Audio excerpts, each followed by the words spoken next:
أما بعد فأعوذ بالله من الشيطان الرجيم بسم الله الرحمن الرحيم لقد كان لكم في رسول الله أسوة حسنة آمنت بالله صدق الله العظيم وبلغنا رسوله النبي الكريم الأمين ونحن على ذلك من الشاهدين والشاكرين والحمد لله رب العالمين إن الله وملائكته يصلون على النبي يا أيها الذين آمنوا صلوا عليه وسلموا تسليما الصلاة والسلام عليك يا سيدي يا رسول الله وعلى آلك وأصحابك يا سيدي يا حبيب الله الصلاة والسلام عليك يا سيدي يا رحمة للعالمين وعلى آلك وأصحابك يا سيدي يا خاتم النبيين ایک دفعہ سب لوگ کا آواز بلند ہونے کا الصلاة والسلام علیک یا سیدی یا رسول اللہ وعلی آلہ وأصحابہ یا سیدی یا حبیب اللہ اللہ رب العالمین کی حمد و ثنا آقائے نامدار مدنی زاہدہ شبیہ اسرار الحال نور مجسم نبی معظم احمد مصطفیٰ محمد مصطفیٰ علیہ سید الصلاة صلی اللہ تعالیٰ علیہ وآلہ وسلم دربار و حوار میں ہدیہ درود و سلام پیش کرنے کے بعد ہمارے معزز مہمان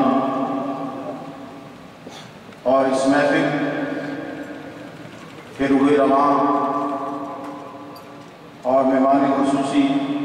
حضرت علامہ صاحبزادہ محمد رفیق چشتی صاحب رحمۃ اللہ علیہ جو کہ انگلینڈ سے تشریف لائے ہیں صاحبزادہ والا شان حضرت صاحبزادہ پیر سید امیر حسین شاہ صاحب دامت برکاتہ العالیہ مفکر اسلام حضرت علامہ صاحبزادہ پیر سید شہزاد مصطفیٰ صاحب حسینی حضرت علامہ بشارت احمد شاہی صاحب اور فاضل اجل فاضل جلیل حضرت علامہ مفتی قمر صاحب اور رفیق محترم جناب قاری محمد یونس صاحب حضرت علامہ بشارت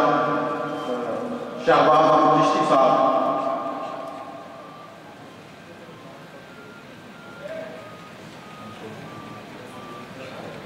بشارت احمد شاہی صاحب اور صاحبزادہ پیر سید زیدی شاہ صاحب دامت برکاتہ العالیہ دیگر مہمان گرامی اور معزز حاضرین و ناظرین السلام علیکم ورحمۃ اللہ وبرکاتہ مجھ سے قبل آپ نے ایک بڑی بربرا انگیز اور بڑی مدلل تقریر حضرت شیخ الاسلام والمسلمین رحمۃ اللہ تعالیٰ علیہ کی زندگی پر اس مختصر ٹائم میں صاحبزادہ شہزاد مصطفیٰ صاحب نے اس اچھوتے طریقے سے ان کی زندگی کے اوپر گفتگو کی ہے میری دعا ہے کہ اللہ کریم ان کے علم و عمل میں مزید برکتیں عطا فرمائے حضرات گرامی گفتگو شروع کرنے سے پہلے رفیق محترم جناب محمد اصغر چشتی صاحب اور ان کے رفقاء کو مبارکباد دینا چاہتا ہوں جنہوں نے یہ حسین محفل سجا کر حضرت قبلہ شیخ الاسلام والمسلمین رحمۃ اللہ تعالیٰ علیہ کے عاشقوں کو دیوانوں کو پروانوں کو ان سے اپنی محبت کا اظہار کا موقع عطا فرمایا اور یقیناً یہ محفل پاک ان کی بارگاہ میں بھی قبول ہے اور اللہ کی بارگاہ میں بھی مقبول ہے اور سرکار دو عالم صلی اللہ علیہ وسلم کی بارگاہ میں بھی مقبول ہے اکثر لوگ جو ہیں اولیاء کرام کے تذکرے کرتے ہیں تو کچھ لوگوں سے سن کر کتابوں سے پڑھ کر ان کے حال احوال کو سنا کے تو ان کی زندگی کے متعلق کچھ کہا جاتا ہے، لیکن میں نے جو ایک دو باتیں اس مختصر ٹائم میں عرض کرنی ہے وہ کسی سے سنی سنائی نہیں، بلکہ اس ناچیز نے جو اپنی ان آنکھوں سے دیکھا اور ان کانوں سے سنا، وہ ایک دو باتیں آپ کے ساتھ شیئر کرنا چاہتا ہوں۔ میں نے قرآن مجید کو فرقان حمید کی جو آیت کریمہ پڑھی ہے وہ سرکار دو عالم صلی اللہ علیہ وسلم کے اسوہ حسنہ کے مطابق ہے کہ سرکار دو عالم صلی اللہ علیہ وسلم کی اسوہ حسنہ تمہارے لیے ایک زندگی کی مشعل راہ ہے، اگر اس کو اپنا لو تو تمہاری زندگیاں کامیاب ہیں۔ لیکن ہم نے دیکھا کہ عملی زندگی میں کچھ لوگ سرکار دو عالم صلی اللہ علیہ وسلم کی سیرت پاک اور آپ کے اسوہ حسنہ کو اپنانے میں کوئی 50% کامیاب ہوا تو کوئی 60% کامیاب ہوا، اور کسی نے سرکار دو عالم صلی اللہ علیہ وسلم کی محبت اور عشق میں جب ڈوب گیا تو کہیں نہ کہیں وہ 90% اس میں آگے چلا گیا۔ لیکن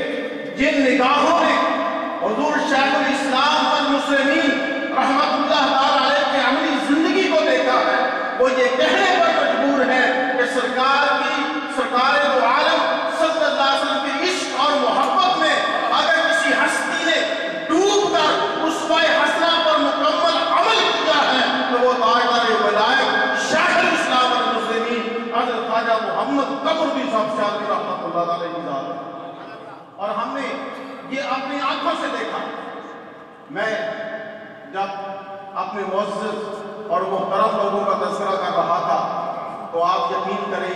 کہ میں حضور شیخ الاسلام والمسلمین کی ان یادوں میں اتنا مگن تھا کہ میں صاحبزادہ پیر سید صفدر حسین شاہ صاحب دامت العالیہ کا نام لینا بھول گیا۔ لیکن میں آپ کو یہ عرض کروں کہ میرے سامنے وہ 17 دن ہے جو 17 دن میں سمجھتا ہوں میری زندگی کا حاصل ہے، جو میں نے شب و روز صبح کی کرنوں میں، دوپہر کی دھوپ میں اور سورج ڈھلتے ہوئے اور شام کی تنہائیوں میں اور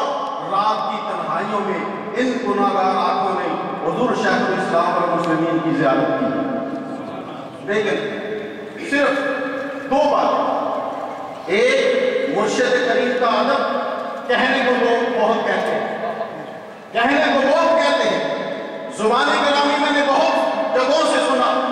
لیکن میں نے جو مرشد کریم کا ادب اور احترام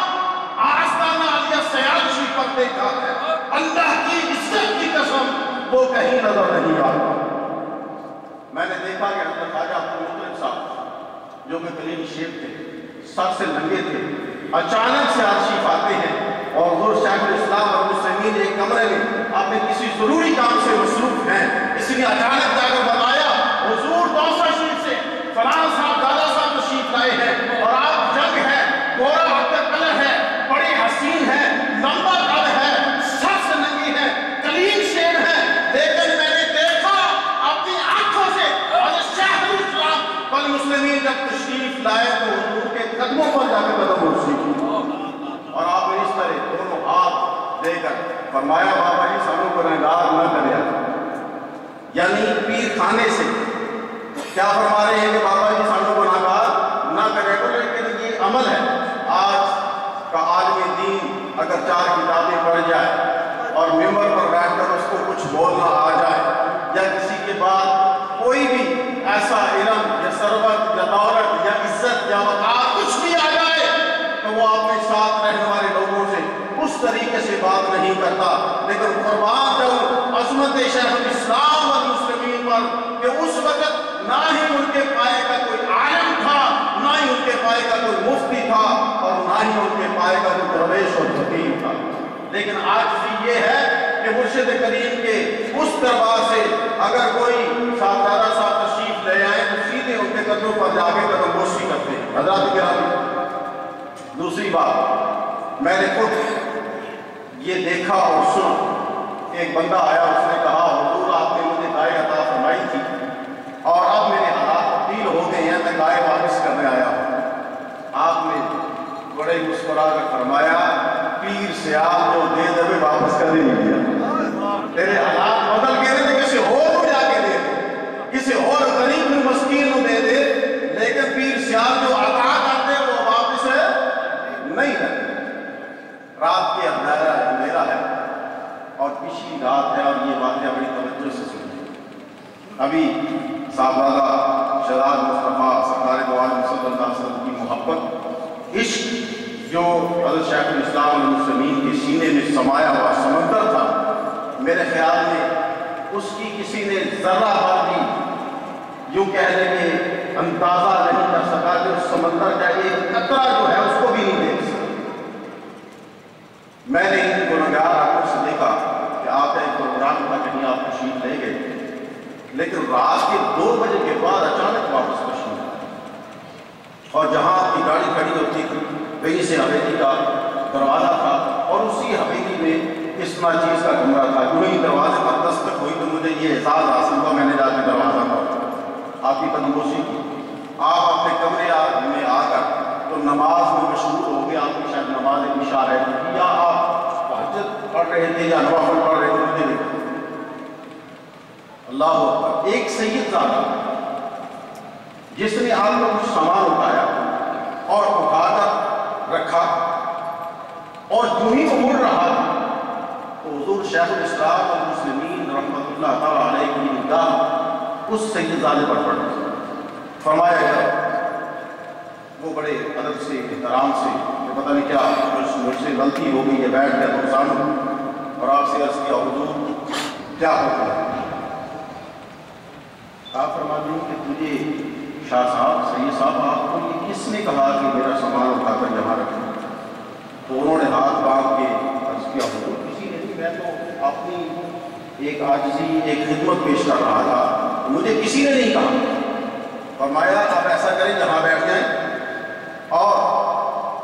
مجھے یہ الفاظ چاہیے آپ کی زبان سے کہ میں یہ جو قمر الدین کا سامان اٹھا کے لایا ہوں یہ اس کو معاف کرتا ہوں۔ میری بات کی توجہ ہے تو سن رہے ہیں، ذرا تھوڑی سی توجہ فرمائیں۔ مجھے یہ الفاظ چاہیے کہ جو سامان قمر الدین کا میں اٹھا کے لایا ہوں میں اسے معاف کرتا ہوں۔ میں نے دیکھا سید زادے پر دقت آ رہی ہے، ہاتھ کانپ رہے ہیں، آنکھوں سے آنسو جا رہی ہیں، عجیب قسم کا سامان ہے، اور آپ نے دونوں گھٹنے سید زادے کے یوں پکڑ لیے اور فرمایا جب تک آپ یہ نہیں کہیں گے کہ میں نے قمر الدین کو معاف کیا میں آپ کو اٹھنے نہیں دوں گا۔ اور آخر میں فرمایا کہ اگر دن قیامت کے سرکار دو عالم صلی اللہ علیہ وسلم نے